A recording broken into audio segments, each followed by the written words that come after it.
எப்பவுமே பாருங்க ஒரு கை வச்சு இந்த மாதிரி சுற்றி ஊற்றுங்க. நான் அணையல் பண்ணுறேன். பூவரசு மரத்தோட இலைனா 4 இன்ச் தூரத்துக்கு தான் அப்படியே சுற்றி போடுங்க.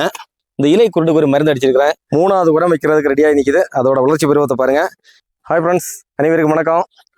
நான் நிற்கிறது நீங்கள் 2வது உரம் வச்சது பார்த்த அதே மிளகு தோட்டத்தில் தான். இதை பாருங்க, மிளகாய் தை வளர்ந்துருச்சு பாருங்க. அந்த 3வது உரம் வைக்கிறதுக்கு ரெடியாகி நிற்கிது. அதோட வளர்ச்சி பருவத்தை பாருங்க. மிளகாயில் சிறு இலை குருடு வந்துருச்சு. இதை பாருங்க, இதாக தெரிகிறது வந்து இலை குருடு. இது வந்து இலை சிறுத்து போகும். இதை ஒரு சின்னதாயிருச்சு.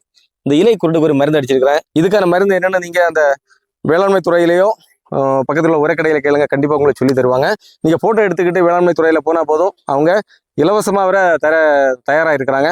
நான் 3வது உரம் வைக்க போகிறேன். முதல்ல வந்து நிற்கக்கூடிய களைகளை எல்லாம் போடுங்க.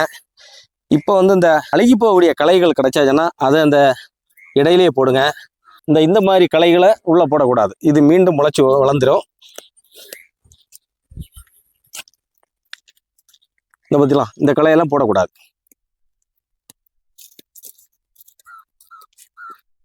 முதல்ல மிளகாயத்தை நட்டது இந்த வெயிலில் கொஞ்சம் கருகி போச்சு.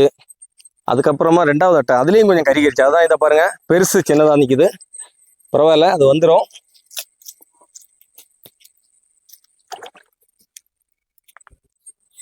ஃப்ரெண்ட்ஸ் பாருங்க, அதாவது 3வது உரம் வந்து முக்கியமான உரம்.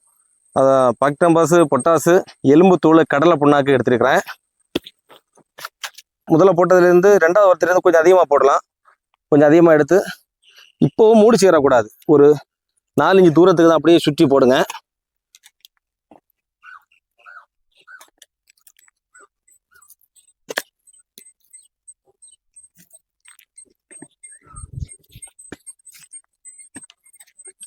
களைகளை கண்டிப்பாக பிடுங்கணும். ஏன்னா நம்ம சிறு களைகள்னு நினைப்போம். 2 நாளையில் நம்ம மிளகாய் தையை விடவும் ரொம்ப பெருசாக வளர்ந்துடும்.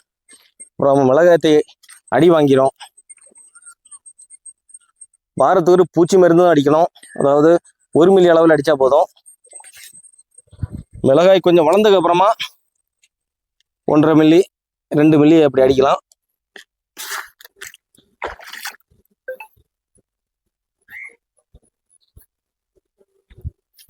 நம்ம போட்ட ரசாயன உரத்து மேலே அப்படியே சாணி போடுறோம் பாருங்க. ஒரு 1.5-2 படி குறையாம போடலாம்.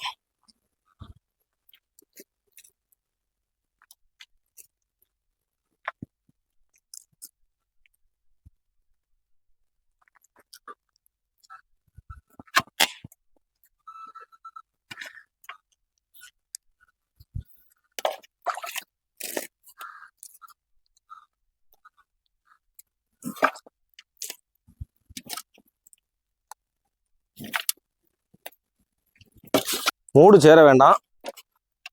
நம்ம அடுத்து தண்ணி ஊற்ற மூடி சேர்ந்துக்கும். இப்போ நம்ம மூடி சேர்த்து போட வேண்டாம். சாணி போட்டு விட்டுருக்கேன் பாருங்க.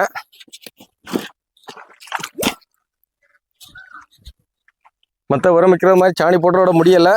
நம்ம போட்ட சாணிக்கு மேலே நான் இப்போ தழைகள் போடுறேன் பாருங்க. எங்கள் ஊரில் குலை வைக்கிறேன். நான் இப்போ குலை வைக்கிறேன். அதாவது பூவரசு மரத்தோட இலைனா கருகியது முன்னாடியே வெட்டி வச்சது 2-3 மாதம் ஆயிடுச்சு.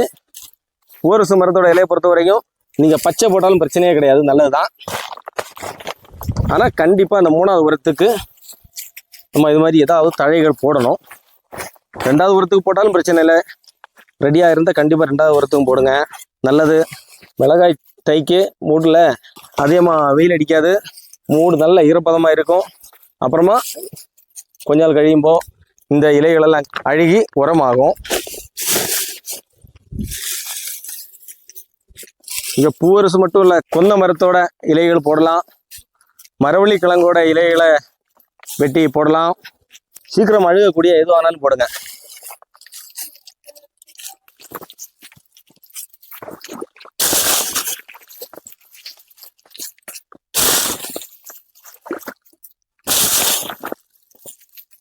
குலை போட்டு விட்டுருக்கேன் பாருங்க. ஓகே ஃப்ரெண்ட்ஸ், குலை வச்சது பார்த்தீங்க. அதாவது காஞ்ச தழைகள் போட்டேன்.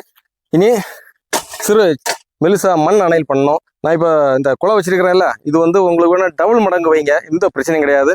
இப்படி ஒவ்வொரு பிடி குலை வந்து அள்ளி வச்சாலும் பிரச்சனையே கிடையாது. இப்போ மண் அணையல் பண்ணோம். அதுக்காக இந்த இடைப்பகுதியை மண்வெட்டியால் சின்ன வெட்டு வெட்டி மண்ணை இலக்கி போடுறேன்.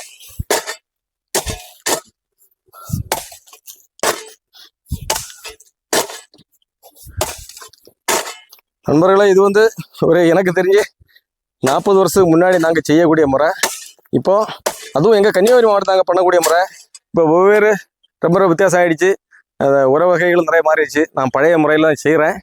ஓகே, இனி மண் அணையல் பண்ணுவோம்.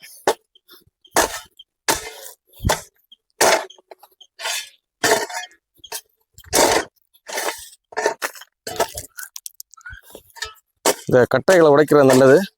இந்த மிளகாய் தையோட மூட்டில் போய் விழாமல் இந்த மாதிரி இப்போ இந்த பக்கம் இப்படியே அணையல் பண்ணி வரலாம். ஆனால் அந்த பக்கம் நான் உரம் எதுவும் போடலை. அதனால் உங்களுக்கு காட்டுறதுக்காக ஒரு பக்கம் மட்டும் நான் அணையல் பண்ணுறேன்.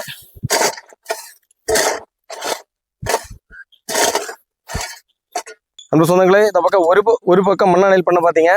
மறுபக்கத்தில் வந்து நான் இப்போ ஓடையில் ரொம்ப பயங்கரமான வெயில் காலம், அதனால் ஓடையில் சிரமப்பட்டு தண்ணி நிரப்பி விட்டுருக்கிறேன்.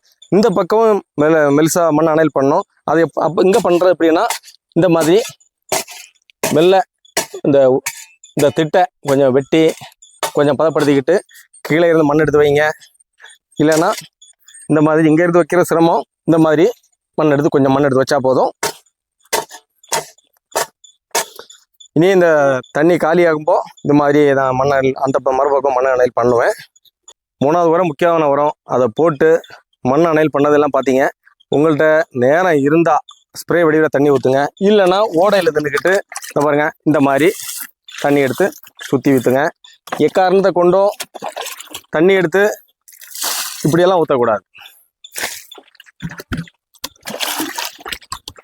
எப்பவுமே பாருங்க, ஒரு கை வச்சு இந்த மாதிரி சுற்றி ஊற்றுங்க.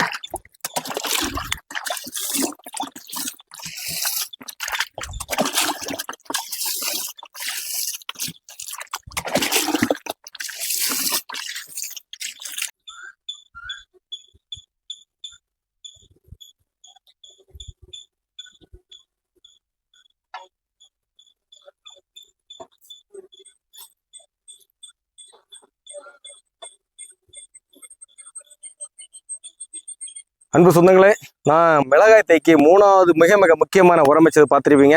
மற்ற தை நடுறது உரம் 2வது உரம் பார்க்காதவங்க அந்த வீடியோவை பாருங்கள். உங்களுக்கு கண்டிப்பாக அழகாக புரியும். உங்களுக்கும் வீட்டில் சிறு சிறு விவசாயங்கள் பண்ணலாம். மீண்டும் சொல்கிறேன். ஓகே அன்பு சொந்தங்களே, இந்த வீடியோ பார்த்து நல்ல உங்களோட அனைவருக்கும் நன்றிகள் வணக்கம்.